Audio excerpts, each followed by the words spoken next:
Dan di depan dia persis itu ada pocongan yang emang lagi ngeliatin dia. Halo guys, assalamualaikum warahmatullahi wabarakatuh. Balik lagi di channel YouTube-nya Dunia Maya Dalam Misteri, dan bareng gue lagi Maya Marissa. Oke guys, kali ini gue kedapatan cerita dari temen gue. Itu ada teman sekolah gue namanya Vika. Oke, terima kasih buat ceritanya, dan menurut gue ini cukup serem. Oke, nggak usah berlama-lama lagi, yuk simak dan tonton terus ceritanya.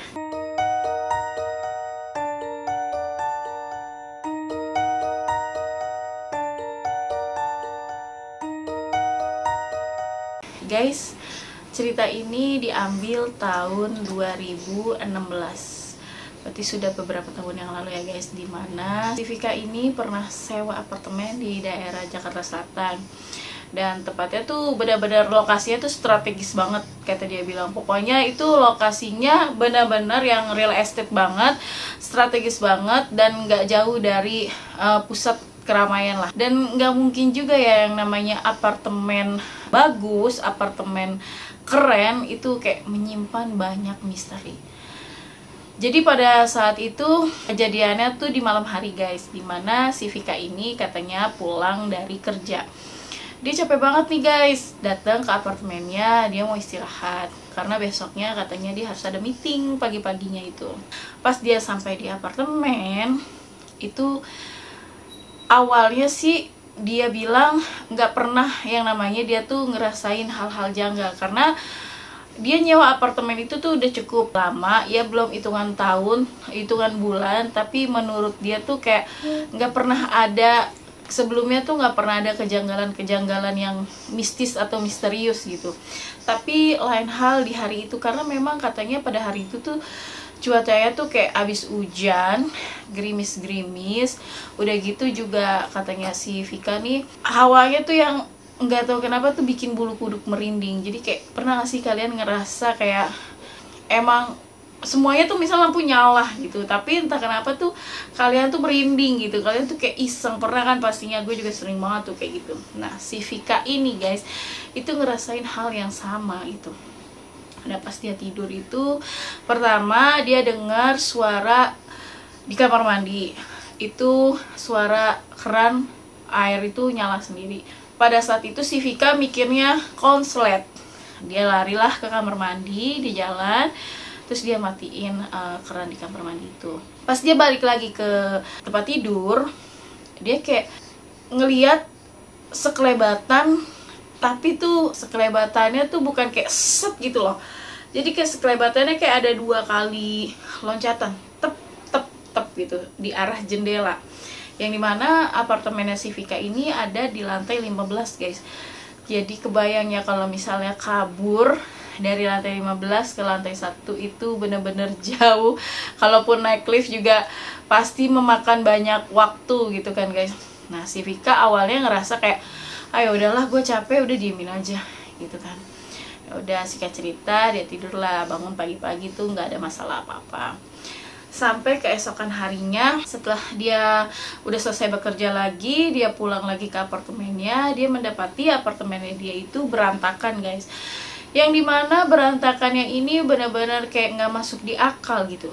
Kayak ada barang-barang yang emang bukan milik dia tuh ada di dalam apartemen itu. Sampai pada akhirnya si Vika tuh kayak bingung gitu loh. Loh ini barangnya siapa? Ini bukan punya gue gitu kan. Jadi tuh ada dompet cowok, dia nggak sepil fotonya sih, tapi dia bilang itu ada dompet cowok. Terus ada uangnya tuh kayak pecahan 20 ribuan yang zaman dulu, kalian tau kan kayak 20 ribuan zaman dulu, 5 ribuan zaman dulu katanya. Dan di dompet itu ada uang sekitar 105 ribu. Si Vika bingung, apa apartemen gue kecolongan ya hari ini ya gitu kan. Akhirnya dicek semua CCTV sama si Vika, itu nggak ada sama sekali orang yang masuk guys. Tapi si Vika ini mendapati ada satu sosok cowok, dia bilang.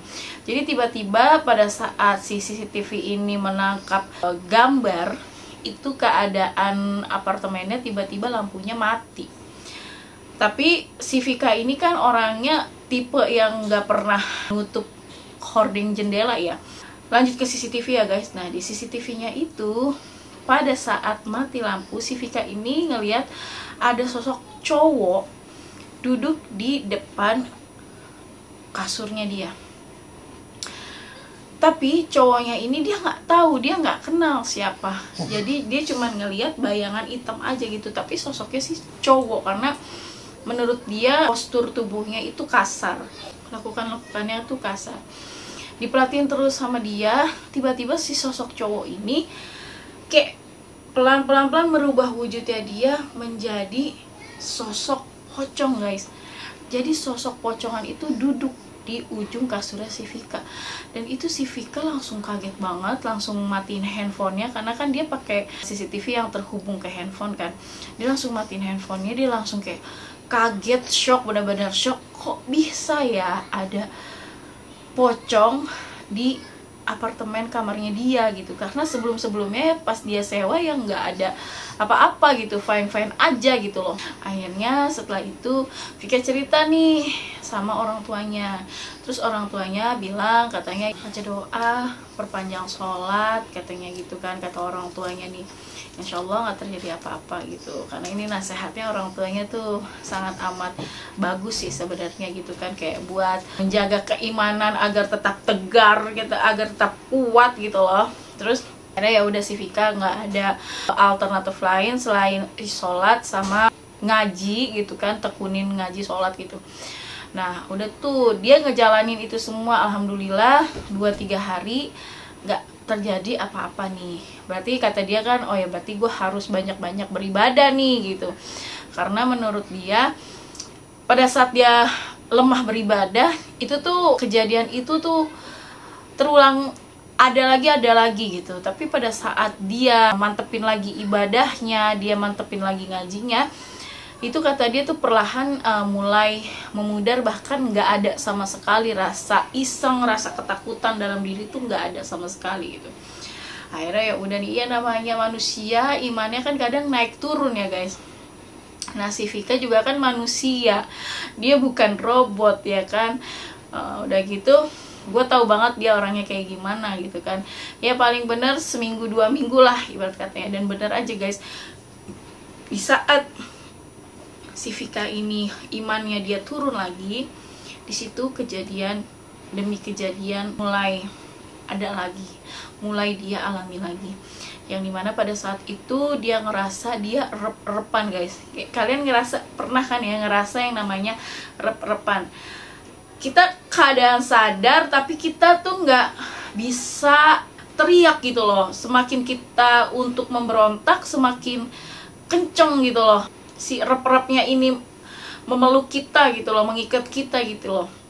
Tapi pada saat kita pasrah, kita mencoba lillahi ta'ala, pelan-pelan itu akan hilang dengan sendirinya gitu. Karena gue sering banget sih ngerasain yang namanya rep-repan itu gak enak banget gitu. Nah si Vika ini ngerasa dia itu rep-repan guys.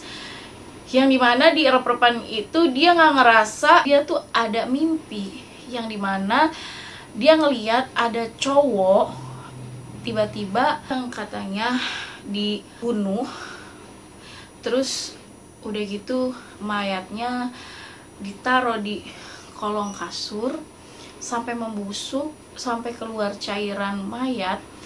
Dan itu baru diketemuin polisi setelah beberapa minggu, itu mayatnya tuh udah hancur banget. Dan pada saat si Vika lihat mayatnya itu sama persis perawakannya, sama kayak yang waktu itu dia lihat di CCTV lewat handphonenya dia. Dan pada saat itu dia langsung kayak bangun, dia kaget, dia sontak.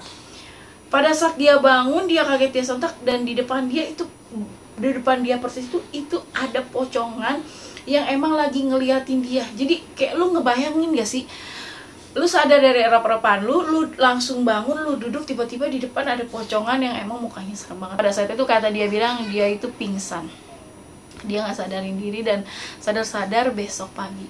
Dan mungkin ya guys, kalau gua rasa ya si sosok pocong ini tuh kayak ngasih si Vika itu gambaran dimana dia tuh meninggal karena apa, dan dia tuh semasa hidupnya atau ya bisa dikatakan hari-hari terakhirnya dia tuh dia dihabisin dengan cara seperti itu gitu loh. Jadi kayak si pocong ini tuh pengen menyampaikan sesuatu yang emang dia bingung mungkin mau nyampeinnya kayak gimana gitu. Tapi ya nggak harus berbentuk itu juga gitu kan. Siapa sih yang namanya disampaikan sesuatu tapi jenisnya pocong kuntilanak di mana-mana, takut lah gitu. Karena kan kita mohon maaf ya orang awam gitu, kita bukan orang yang biasa ngelihat kayak gitu-gitu, pasti kan shock banget gitu kan. Kadang mungkin ada beberapa orang yang memang gak kuat ngeliat kayak gitu-gitu tuh kayak bisa stres, bisa gila gitu. Sama halnya dengan si Vika ini gitu, dia ngerasa itu tuh parah banget kata dia gitu. Akhirnya dia cerita lagi nih sama orang tuanya, terus kata orang tuanya, ya udah coba kamu pulang dulu ke rumah mama, kita ke Pak Ustadz gitu, kita ke orang pintar, kita liatin dulu nih sebenarnya ada apa sih gitu. Pas dia tidur, dia dimimpiin lagi guys, sama mimpi yang sama. Tapi tuh kata dia, si sosok yang ngebunuh si cowok ini itu nggak kelihatan. Jadi Vika tuh ngeliat mukanya, tapi Vika nggak bisa ngeliat si pembunuhnya ini gitu loh. Dia tuh nggak bisa ngeliat karena pembunuhnya ini yang Vika lihat itu cuman bayangan hitam aja guys. Bener-bener nggak bisa kelihatan orangnya kayak gimana gitu, nggak ngeliat gitu loh. Udahlah, di mimpinya dia tuh bener-bener yang dikasih tahu lagi lah. Itu kan yang mimpi di awal yang rep-repan itu kan terjadi langsung pembunuhannya. Tapi di mimpi dia yang kedua ini, yang selanjutnya ini, dia itu kayak dikasih tahu kronologi awal mula sebelum terjadinya pembunuhan itu guys. Yang dimana ada si cowok ini benar-benar cowok dua lagi ngobrol di ruang tamu. Itu kayak dia bilang tuh sofa dan dia tuh kayak dejavu dengan posisi keadaan rumahnya gitu, karena dia kayak inget gitu loh, itu tuh di mana sih, dia tuh kayak tahu gitu loh. Dia lihat itu mimpinya orang itu berbincang-bincang, ngomong, ketawa, hahaha hihi, terus kayak makan ciki, makan makanan lah gitu ibarat katanya. Sempet dia ada minum juga, ada ngopi gitulah segala macam. Dan pada akhirnya pas si cowok ini, si korban ini bangun berjalan ke arah kamar, diikuti di belakangnya itu sama si pelakunya ini guys ternyata. Dan tanpa aba-aba tiba-tiba si pelakunya ini langsung nusukin senjata tajam itu. Dia mungkin mau nusuk ke bagian dada ya kata si Vika, tapi malah nusuk ke bagian mata. Setelah itu dicabut lagi, ditusuk lagi ke bagian badannya dia, sampai korban ini nangkis pakai tangan ini, kayak tangannya pun ketusuk juga gitu. Kata Vika itu kejadiannya parah banget sih. Dia tuh shock banget mimpi kayak gitu. Dan kalian tahu gak sih, di mimpinya dia itu tiba-tiba si pelakunya itu nengok ke Vika. Si pelakunya ini tuh nengok ke Vika, langsung nengok kayak gini, terus langsung kayak nunjuk si Vika, terus si korbannya tuh langsung kayak begini. Dia kayak seolah-olah tuh minta tolong gitu sama si Vika. Terus dari situ si Vika langsung sadar, dia bangun, terus dia langsung minum, dia lari ke kamar mandi buat cuci muka. Pas dia balik dari kamar mandi keluar, dia ketemu lagi sama sosok pocong itu guys, pas banget di depan pintu kamar mandi. Sosok itu tuh keadaannya kata Vika, mukanya tuh yang hitam, tapi bagian mata tuh berdarah. Terus katanya Vika juga kain kafannya tuh juga sebagian ada berlumuran darah. Dan itu si Vika lagi-lagi nggak sadarin diri guys. Akhirnya sadar-sadar Vika besok paginya, dan dia langsung cabut, nggak pakai mandi. Dia langsung masih pakai baju tidurnya dia cuman pakai sweater aja. Si Vika cerita sampai nangis-nangis karena ya gimana ya guys, kalau gue di posisi Vika juga mungkin gue udah stres ya, gue udah mengalami gangguan kejiwaan mungkin ya, karena emang bener-bener ditampakin sosok itu tuh berkali-kali gitu loh, dengan posisi yang emang bener-bener tuh deket banget sama muka kita gitu. Kayak aduh gak kebayang ya kayak apa gitu kan. Sampai tuh si Vika diliatin mimpi-mimpi yang apa sih, absurd banget gitu. Mimpi-mimpi yang emang dia tuh nggak tahu itu siapa, dia tuh nggak kenal itu tuh siapa gitu loh. Akhirnya dia cerita sama orang tuanya, terus si Vika dibawa ke rumah Pak Ustadz. Terus si Vika kayak di ruqyah gitu, kayak di ruqyah. Udah gitu, udah selesai di ruqyah, si Pak Ustadz ini bilang, katanya tolong kamu minta si pihak manajemen apartemen ini untuk bercerita tentang sebelum kamu nih yang nempatin apartemennya itu siapa dulu sih gitu. Nah si Vika tuh akhirnya balik lagi ke apartemen, dia telepon temennya karena kan dia sewa apartemen itu lewat temennya juga. Dia bilang minta ketemuin dia sama si manajemen pengelola si apartemen ini gitu. Dan akhirnya dimudahkan lah ketemu, dan si Vika tuh cerita bla bla bla segala macam sampai si Vika tuh ngasih tahu CCTV, rekaman CCTV. Dan pada akhirnya si pihak manajemen apartemen ini mau buka suara, dan ternyata sebelumnya pas apartemen itu baru berdiri, memang sebelumnya itu ada penghuni bernama Pak Angga. Dia itu kerja di daerah Jakarta Selatan juga. Dibilang tua enggak, sekitaran umur 40 tahunan, tapi memang dipanggilnya Bapak karena mukanya memang ya emang agak cukup tua gitu. Nah, beliau itu emang menyewa apartemen itu tahunan, per tahun gitu loh. Jadi kan apartemen itu bisa disewa per bulan katanya. Tapi si Pak Angga ini menyewa apartemen itu per tahun. Nah, Pak Rangga ini atau Pak Angga ini itu emang udah beberapa minggu nggak kelihatan, sampai pada akhirnya tetangga apartemen kiri kanannya itu mencium aroma tidak sedap. Pas dibuka, memang pas di kamarnya Pak Rangga dan atau Pak Angga ini tercium dan keluar aroma yang tidak sedap. Pas dibongkar, itu polisi sama pihak manajemen apartemen itu mencari sesuatu yang apa sih, baunya di mana sih gitu. Dan ternyata ada cairan yang emang nggak asing lagi buat polisi untuk mencari tahu itu cairan apa gitu. Dan ternyata diketemukanlah mayat Pak Rangga atau Pak Angga ini di bawah tempat tidurnya, sudah dalam keadaan membusuk, bahkan mukanya tuh udah nggak berbentuk muka, mungkin karena udah lama ya guys, jadi kayak udah hancur dengan sendirinya, terurai dengan sendirinya gitu.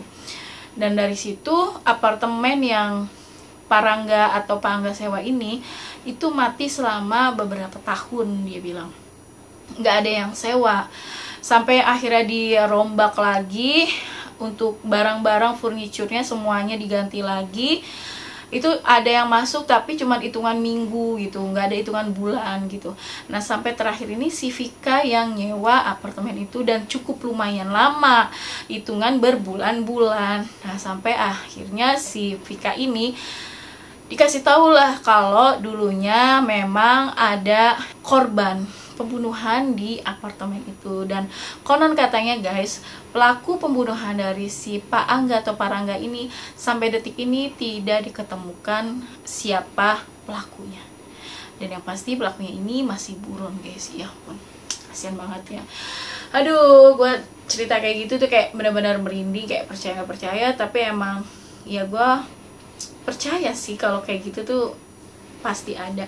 Mungkin si almarhum ini masih ingin mencari siapa sih lu yang bisa ngebongkar pelaku pembunuhan gue, kayak mungkin nggak tenang atau gimana ya guys. Udah, kita doain aja semoga Pak Angga atau Pak Rangga ini mendapatkan tempat yang layak di sisi Allah Subhanahu wa taala. Amin amin ya robbal alamin. Oke, buat Vika thank you banget buat ceritanya. Kapan-kapan boleh Fikri cerita di sini lagi. Oke guys, gue Maya pamit undur diri dan assalamualaikum warahmatullahi wabarakatuh. Bye bye.